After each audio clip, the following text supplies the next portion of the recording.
Hey guys, and welcome back to another Wheel to Wheel Hot Lap, proudly brought to you by Hybrid Ag. I am your Hot Lap host, Viper's Fang, and this week we have Mr. Untouchable himself, Touchy, showing us the way around Maggiore. It's back in the Group 3 cars, and this is another sprint round. We have 3 races, so there are heaps of points to play for, and with all of the championships still up for grabs, it's time to be serious. It's time to get your best effort out onto the table, and it's time to get the job done. But without further ado, I'm going to throw it over to Touchy, and he's going to show us the way around Maggiore. Thank you very much, Viper, and welcome to the Wheel Hot Lap for round 16 here at Lago Maggiore in the Italian Alps.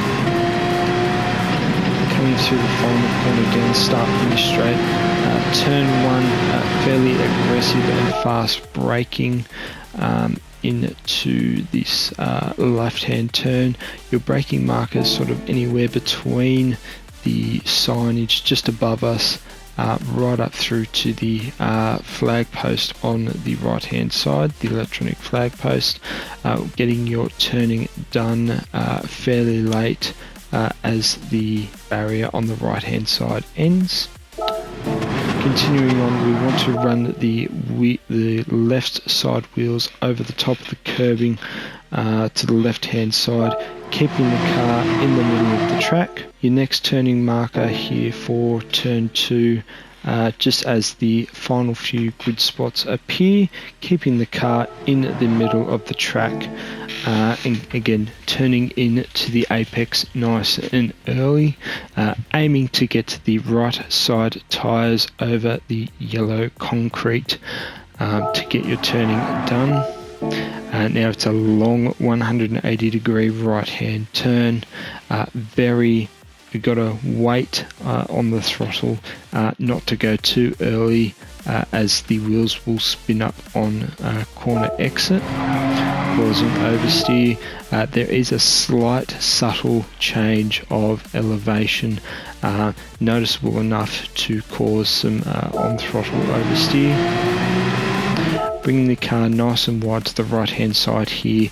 Turning marker here is just around where the white lines intersect on the road, into a very long and very fast left hand turn.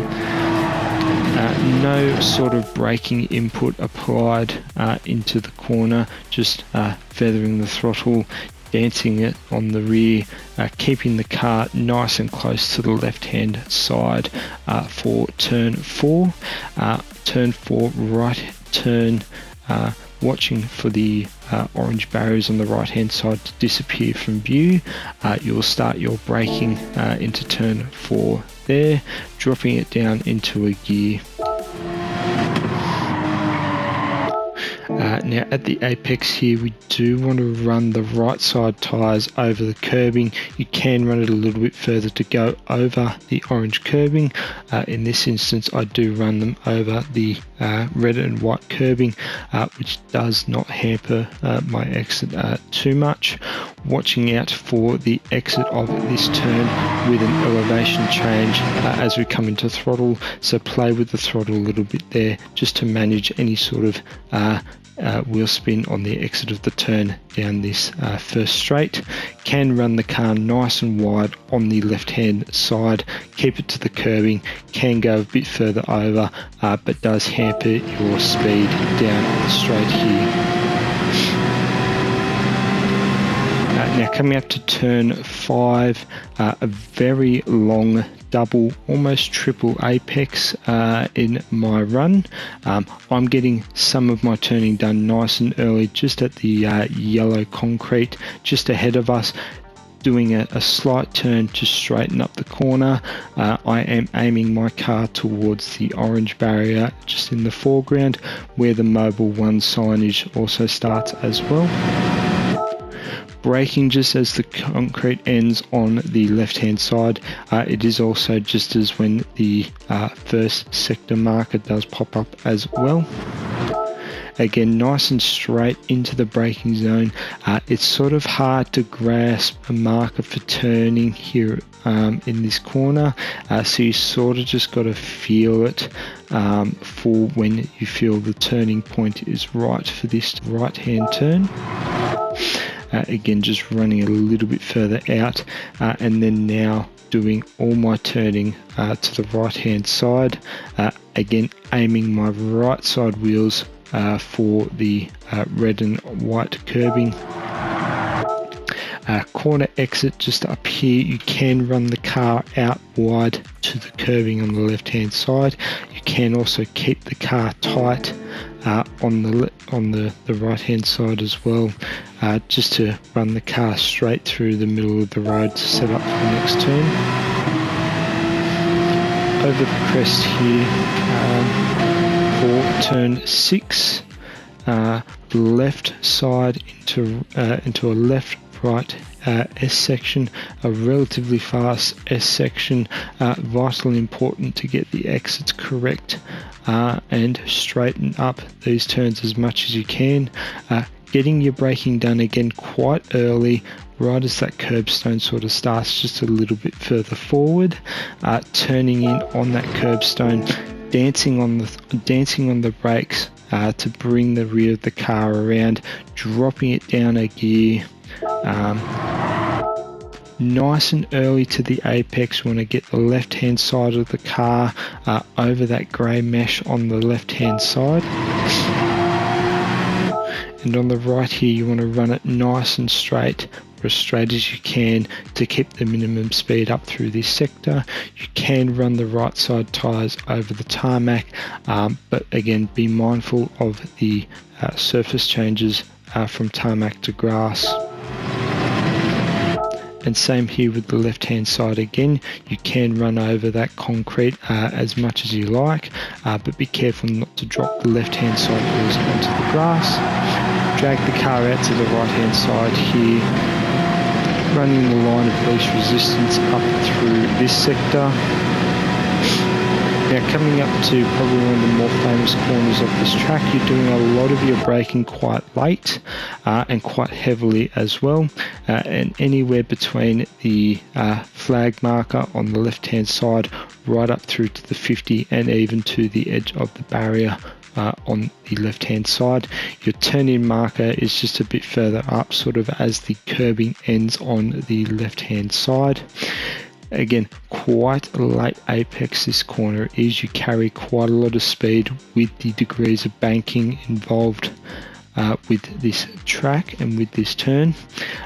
Aiming to get the right side tyres over the curbing, even onto the concrete as well. Being careful not to cut too much, as you will unsettle the car with the turning and with the grounding of the car. Up through here, again, line of least resistance, small cuts through the left and the right hand turn. The grass as well can help rotate a little bit, with the car also as well wanting to float and drag its way over to the left hand side onto the grey curbing. Your next turn here, anywhere between the marshal's post on the left hand side, as soon as any of those disappear, you sort of want to drag the car just as far as you can to the left hand side on the curbing, again getting your braking done nice and heavily and as straight as you can. Dropping the car down through to second gear in this instance, keeping the rear of the car nice and lively just to help rotate it around. The first turn here on the right is not as tight as the second section of this turn, so you can run quite fast into the corner and you can turn it quite a bit late. Again, aiming to keep the right hand side tyres over the grey mesh and over the curbing. Dragging the car out to the left hand side, a small gear change from second to third and then back into second as we bring the car around, braking as the curbing on the left hand side disappears, getting your turning done nice and early to straighten out the exit of this corner, running the left hand side wheels on the curbing. Your final turn here, getting your braking done nice and early and quite aggressively as well. whilst also being your turning marker just here as well. Getting your turning done nice and early, aiming for the curbing on the left hand side. You can cut that quite a bit just to help manage the car naturally sliding to the edge of the track on the right hand side. Slide the car out nice and wide, follow the line up to the start finish line, and that is an incredibly fast lap of Lago Maggiore. Back to you, Viper. Hey, thanks for that, Touchy, and we do appreciate all of the drivers giving up their time each and every week. It's great to see a Div 3 driver out there giving us the hot lap. We surely do appreciate it. But let's talk about this week. We have 3 races. We have a 7-lap sprint race. It's soft tyres, and it is going to be a tyre muncher. This track is hard on tyres for some of the cars. It's going to be difficult for some of the guys to get a full 7 out of it, and it's going to be quite difficult for some of those guys. But some of the other guys in some of the less tyre wear sensitive cars are really going to have an advantage, and they're going to look to drive that home in the first race. The second race is medium tyre only, and it is 8 laps, so it's only 1 lap more, but some of those guys on the cars that have the heavier tyre wear are really going to look forward to this race and press home their advantage. And then we have a 13-lap twilight race, soft tyres only for that one. Now this is going to really set the cat amongst the pigeons. Can someone go a no stop? Can someone do 13 laps on a set of soft tyres and still create lap time, or is a one stop going to be the way to go? It's going to be super interesting to show what they can do. The Group 3 cars are out in force, all the championships are up to play for, and this is the last of the sprint rounds, so the last of the big point rounds, and we're really excited about this one. Maggiore always brings up some great racing, especially with the big banky boy, the corner that everyone loves and some people love to hate. There's going to be some great overtaking maneuvers. It's a fast track, and it's going to be epic. You guys know what to do. Tune in 5:30, 7:30. The Div 3 guys are getting a run this week. I know I said that last week, but things changed, and they're getting a run this week. So tune in to see the Div 3 guys for the first time this season. I'm sure they'll put on a show. You guys know where to find it. Facebook, YouTube. It's going to be epic. Thanks to Hybrid Ag for the sponsorship, and we're getting excited, so let's get some.